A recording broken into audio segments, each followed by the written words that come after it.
Marie. Philippe, aujourd'hui, tu vas nous parler d'un livre, je crois bien. Oui, alors on le disait en off juste avant de prendre l'antenne.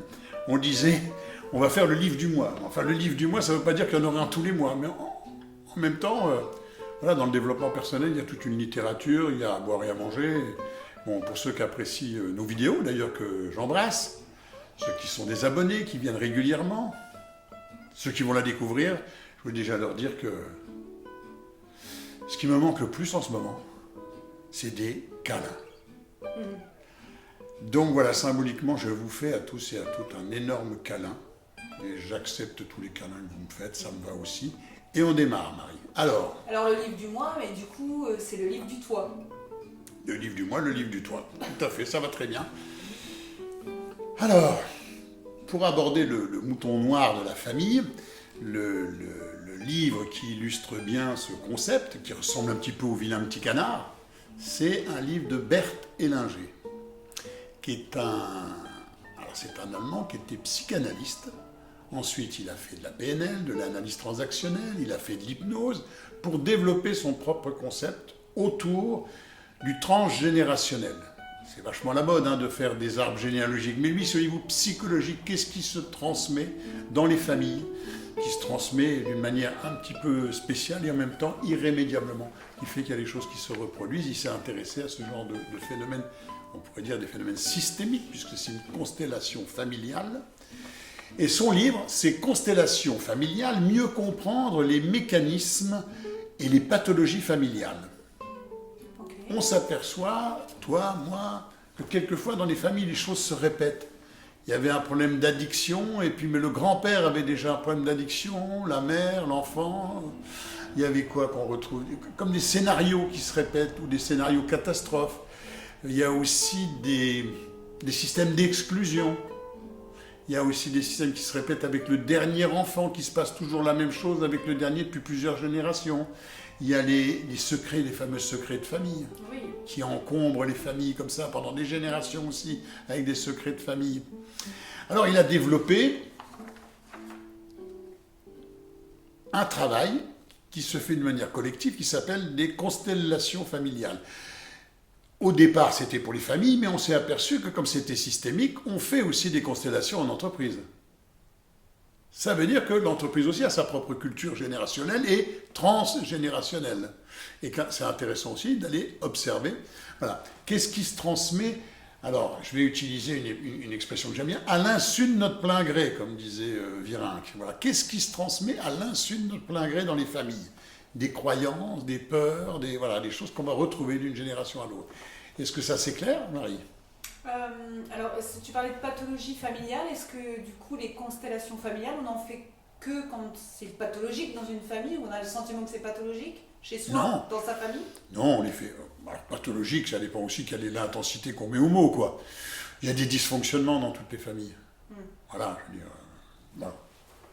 Je ne veux pas faire d'humour, mais j'ai envie de dire, des fois, en fin d'année, comme disait Coluche, heureusement que Dieu a créé l'alcool, pour que toutes les familles puissent se retrouver, s'aviner correctement, se voir pendant une journée ou deux, et des fois, tout le monde est bien content de repartir en disant « Ouf, ça y est, c'est terminé ». Donc voilà, l'approche de Noël, l'approche des fêtes de fin d'année, de ma propre expérience, c'est pas toujours rigolade à gogo, c'est des fois très angoissant, il va se repasser des trucs, des histoires familiales qu'on va retrouver, et qui ne sont pas toujours très sympas. Alors, pourquoi je parle du mouton noir de la famille? Parce que dans ce système familial, quelquefois, et ça peut être le cas pour certains d'entre vous qui m'écoutez, on a le sentiment d'être celui qui est différent, vraiment différent. Alors, la désignation dans toutes les langues, il y a l'équivalent du mouton noir, bon, et on dit aussi une expression qui est le vilain petit canard. Mais le vilain petit canard, c'est plutôt lié à un mythe un peu particulier, à une histoire particulière. Le terme qui va bien, c'est le mouton noir. Pourquoi? Parce que dans les champs, on s'apercevait qu'il y avait un tout petit pourcentage de moutons noirs par rapport aux moutons blancs. Voilà. Donc l'expression, voilà, dans les troupeaux, donc l'expression y arrivait comme ça, le mouton noir et le mouton noir de la famille. Voilà. C'est celui qui est différent? C'est celui qui fait suer un peu? Bien sûr. C'est celui qui va remettre en cause, crier tout haut, Alors ça peut être aussi, des fois, le mouton noir dans sa souffrance, tout d'un coup, hein, dans ses comportements, dans ses actions. Oui, je pense Mais ça peut être aussi dans sa réussite, dans une famille où tout le monde est lui réussi. Donc il va être porteur d'une certaine culpabilité aussi à réussir, alors que tous sont en train de s'écrouler. Mais il y a quelque chose qui va être dans la rupture transgénérationnelle. Il ne fait pas comme les autres, il ne rentre pas dans le système, il ne rentre pas dans le moule.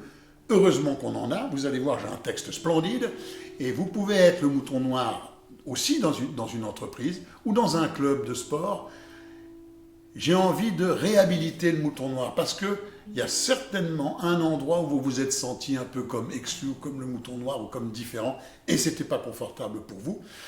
Alors, à tous ceux et à toutes celles à qui c'est déjà arrivé, je vous invite à écouter ce morceau d'anthologie qui est justement de Berthe Hellinger, qui a été traduit. C'est splendide. Et puis on en restera là. Si vous avez envie de lire le bouquin, vous aurez toutes les informations dans les commentaires, sur le côté. Ça, c'est pas difficile pour vous. Et si vous voulez aller découvrir les constellations familiales, le bouquin, vous pourrez facilement le retrouver. Ça va? Super. Donc je vais lire. Wow, cool. Je vais lire. Donc, le titre, le Mouton noir. de la famille. Jusque-là, rien d'étonnant. Allez, c'est parti.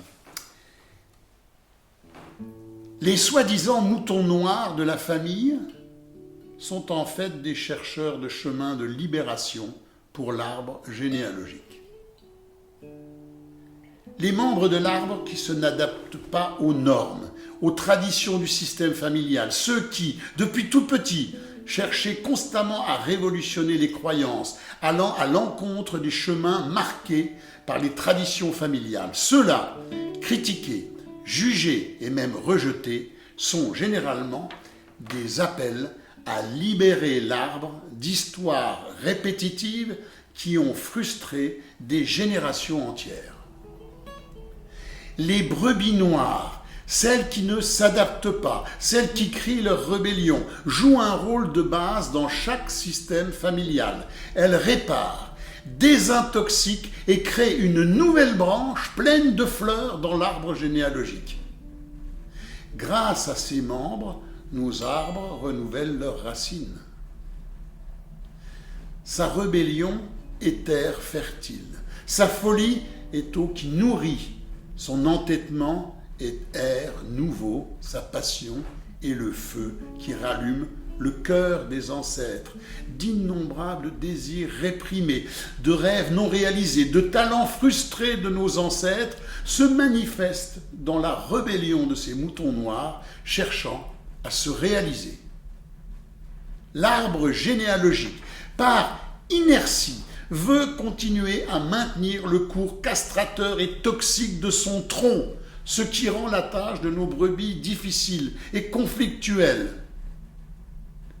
Mais qui apporterait de nouvelles fleurs à notre arbre sinon elle? Qui créerait de nouvelles branches? Sans elle, les rêves non réalisés de ceux qui soutiennent l'arbre des générations en arrière seraient enterrés sous leurs propres racines. Que personne ne te fasse douter. Soigne ta rareté comme la fleur la plus précieuse de ton arbre. Tu es le rêve réalisé de tous tes ancêtres.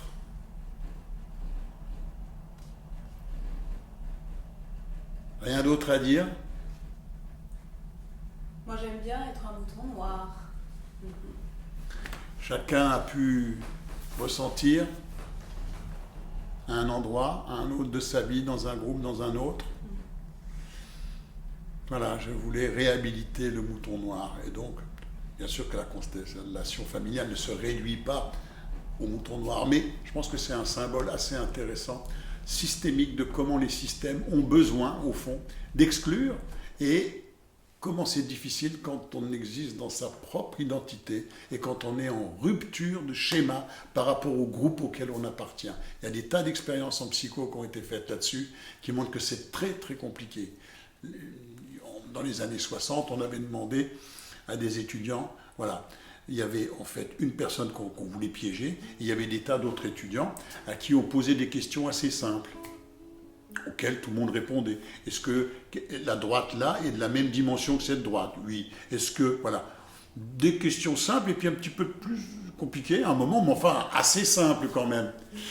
Et à un moment, donc on pose une question, il y a une diapositive où on pose une question, et là, tout le monde, sauf cette personne qui n'est pas au courant, tout le monde dit, bah, non, c'est cette réponse-là, qui est une mauvaise réponse. Et là, c'est une véritable torture psychologique.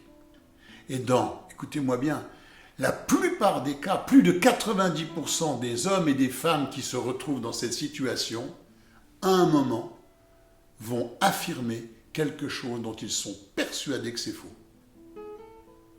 Ça, c'est la puissance du groupe, c'est la puissance familiale.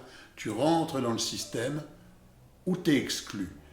Je voulais vous faire un petit clin d'œil aussi, parce que je trouve qu'avec ce qui se passe en ce moment et ce qu'on vit en ce moment, c'est toujours intéressant d'avoir un point de vue un peu différent. Je vous remercie, je te remercie, je vous souhaite, voilà, si c'est dimanche, un beau dimanche, et si c'est un autre jour de la semaine, eh ben je vous souhaite que ce soit le plus beau jour de votre vie. À bientôt Marie. À bientôt Philippe. Et à bientôt à vous.